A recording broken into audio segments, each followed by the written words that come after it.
We've been lied to about aging spots. We're told that age is what causes them, or we've been told that the sun causes aging spots. Well, I have a question. How come not everyone that goes out in the sun gets them? And how come not everyone that is getting older has them?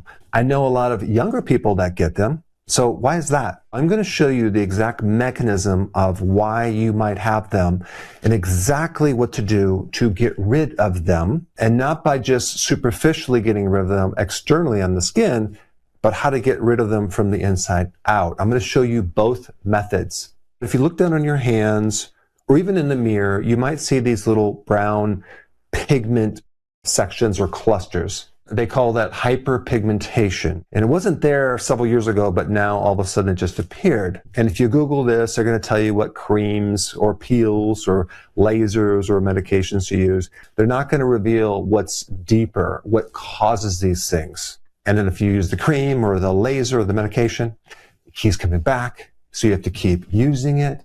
There's side effects from certain medications and creams and lasers. Some of the medications make it worse. So I'm going to make this really simple. I'm going to show you what's going on. You have in your skin melanin, okay? Melanin is a pigment. It comes from a certain cell called a melanocyte. And this pigment basically is a protective umbrella to protect you against certain things from the sun, like ultraviolet light, free radicals. So it's there to protect you. And this is why when you're out in the sun, you eventually get a suntan or your skin becomes darker because it adapts and it's protecting you. And so when you see this darker patch on your skin, realize that is a protective mechanism. So the more you understand what this is, the more the solution is going to become obvious. The problem is not melanin. The problem is uneven melanin production. It's not evened out through the skin. It's only in certain spots. So these little factories that produce melanin are producing them unevenly. So the regulator in that cell is broken. So now you have that. There's something called oxidative stress. Let me just simply explain what that is. That's an imbalance where you have too much oxidation. You can look at oxidation as like something that's rusting out or corroding versus the protective antioxidants. So when we have this imbalance, then we get something called excessive oxidative stress. And the master system that controls that is this right here, glutathione. Glutathione has two big purposes. Number one, to regulate melanin. And it also generally helps you reduce this oxidation. So think about glutathione as the circuit breaker that has blown a circuit if you have these darkened spots on your skin with melanin. So without enough glutathione, you're going to get uneven melanin production. So this next part is very important. If you don't have enough of this thing right here, glutathione, you cannot regulate this melanin. So now what's going to happen next is your body has to adapt to that. How does it adapt to that? It actually makes more melanin.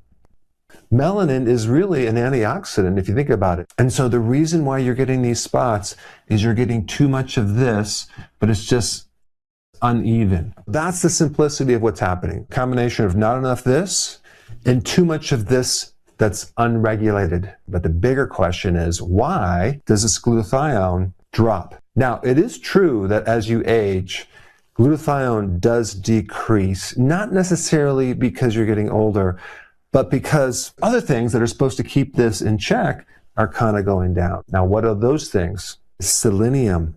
And so many people are deficient in selenium, and they don't even realize it. Even when you go to get a blood test, most of the selenium is not in your blood. You have to do a specialized test to pick this up. Selenium is also involved in your immune system. Selenium is also key for the thyroid, converting the inactive T4 to T3. Selenium is also important protecting against autoimmune diseases, especially Hashimoto's, which is a thyroid problem. Selenium is nearly always deficient in AIDS patients because it's so important in the immune system. But selenium is the precursor to this one right here. Our soils have been depleted of selenium because of the farming practices. We only put 3 minerals back in the soil. Also, we're spraying a lot of our fields with something called glyphosate, which also depletes selenium as well. That's just one of the many factors. But if you consume just 2 Brazil nuts a day, you will get enough selenium. Selenium is also in shellfish. It's definitely in oysters. The next thing that is really needed to make more glutathione is high quality protein. And a lot of people have switched from doing animal protein to plant protein, which is going to create a problem for glutathione. You want to go back to more high quality animal meats, eggs, fish, and also collagen. You don't really get as much collagen in regular steak or hamburger because people want like tender beef, things like that. So unless you're having the skin on the chicken or skin on the fish, you really need to substitute some type of collagen powder in your coffee or as a supplement, not just to build up your joints and connective tissue, but also to help you with glutathione. Also, if a female is going through menopause, she's going to have a problem with estrogen. This can also trigger the body to increase the demand for more glutathione.